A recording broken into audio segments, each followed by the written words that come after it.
All this family history stuff began as a personal project that I came to call Gathering Leaves. This project has its roots literally in Roots, a television miniseries that ran for 8 nights in January 1977. Along with everybody else in America, I stayed glued to my television set over those 8 nights to watch the story of Kunta Kinte and his descendants, as told by Alex Haley. I have read that this program's last episode had the highest rating of any single episode ever aired. And despite the criticism against Mr. Haley, his efforts to tell his family's history were then and still are to this day an inspiration to me. In 1977, I was a soldier in the U.S. Army, and I had only a minimal interest in my family's history. I did, however, have a great deal of interest in the subject of history, which was only one of 2 subjects that I did well in when I was in high school. The other subject was French, and, as you will see, that came in real handy later on. At one time, I aspired to be a professional historian. And for the brief time that I was in college, I majored in history. Yet as far as the history of my ancestors went, I had the slightest inclination that I would be able to go beyond what I had learned from my father and my maternal grandmother. It seemed to be nearly impossible and beyond my expense. Then one day in the fall of 1978, while stationed in Fort Lewis, Washington, I received word that my grandmother had died on the other side of the continent in Florida. I felt a strong sense of loss and emptiness. I could not attend her funeral as my father suggested that I not come home because my grandmother's funeral would be the following day. Upset as I was, I felt very strongly that I needed to do something. I thought at that point that the best thing that I could do for myself and my family was to come up with some way of paying homage to my grandmother, her life, and her family. At that moment, I remembered the Roots miniseries that I had seen the previous year. I thought that if Alex Haley could trace his roots back to his ancestral home in Africa, I should be able to do the same regarding mine. Later, when I was stationed in Korea, I felt a little homesick, so I wrote a letter to my dad asking if he could provide me with a family tree of what he knew of our family's history.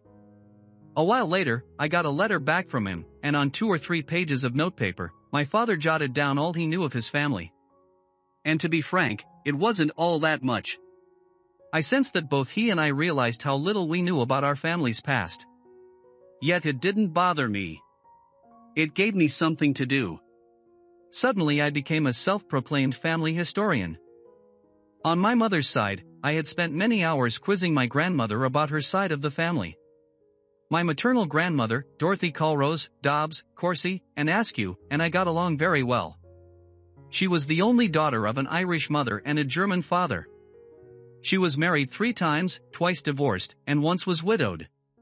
She told me many wonderful stories about her family and the family of my grandfather, whom she had divorced around 1932. I had readily accepted some of the things she told me when I was very young. Still, as I became older and started on the road to research, I began to question some of the things she told me. That is not to suggest that my grandmother had lied to me. She may have exaggerated certain items or perhaps embellished the truth a little.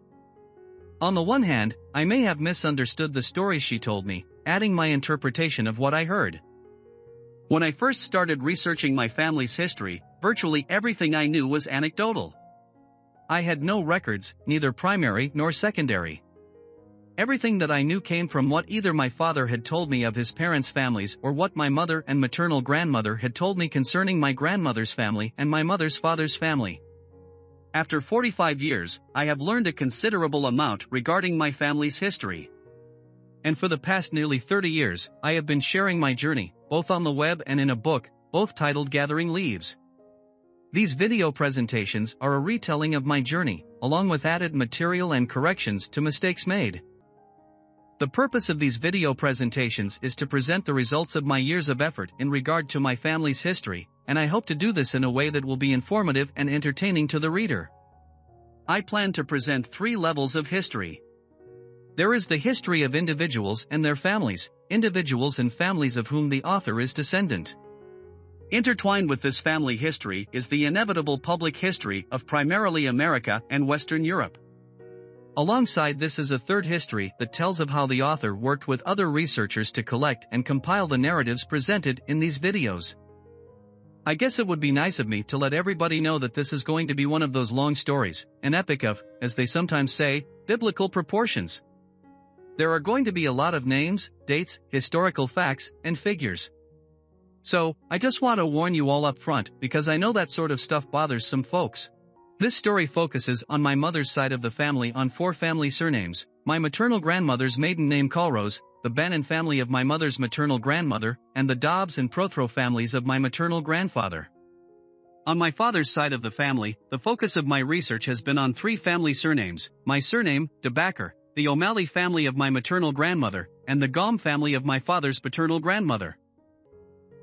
Both my parents had grown up during the Great Depression and during World War II, but they did come from different backgrounds.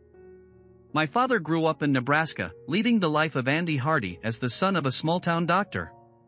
My mother's experience was a bit different, primarily due to the fact that her parents divorced when she was about 4 years old.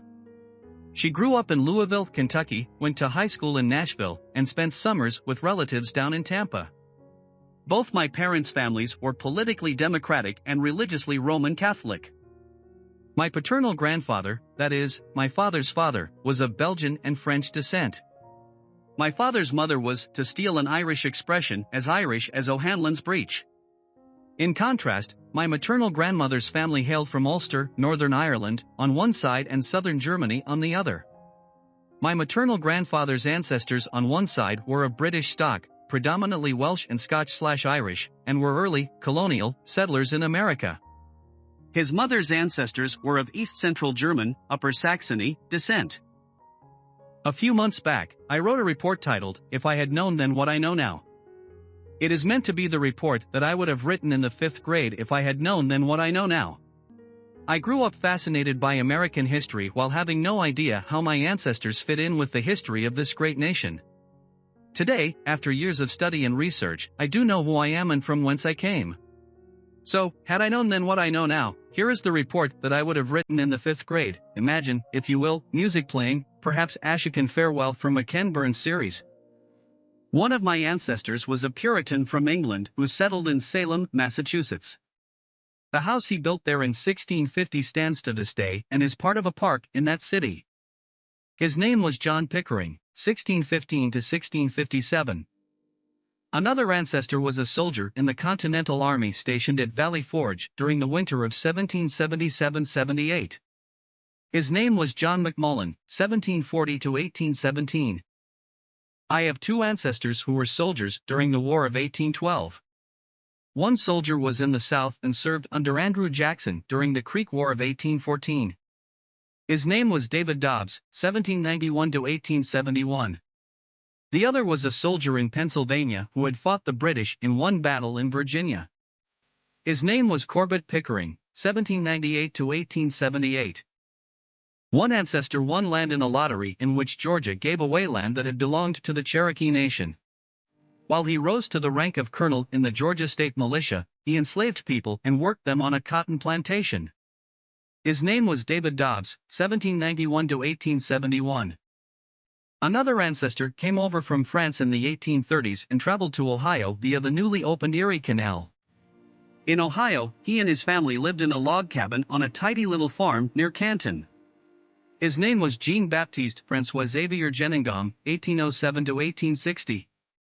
His father had been a soldier in Napoleon's army. In the 1840s, my German and Irish ancestors came over. Some, such as Martin O'Malley, 1820 to 1873, settled on farms in Minnesota, while others took up residence in the booming cities along the Ohio River. In the 1850s, my slaveholding ancestors in the South agitated for succession if they did not get their way. While during that decade, my ancestors living in Louisville, Kentucky, were brutalized by political violence and were told they did not belong in this country. Joseph Colrose, 1792 to 1864, later became a policeman in that city, and a brother of Richard Bannon, 1818 to 1883, became a city councilman.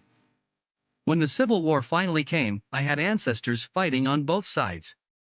One of my ancestors, George C. Spiegel, 1839 to 1925, was at the Battle of Gettysburg, another was wounded at the Battle of Stones River in Tennessee, while another was made a prisoner of war by Sherman's army and was humbled by ignoble defeat. His name was David Judson Dobbs, 1835 to 1877.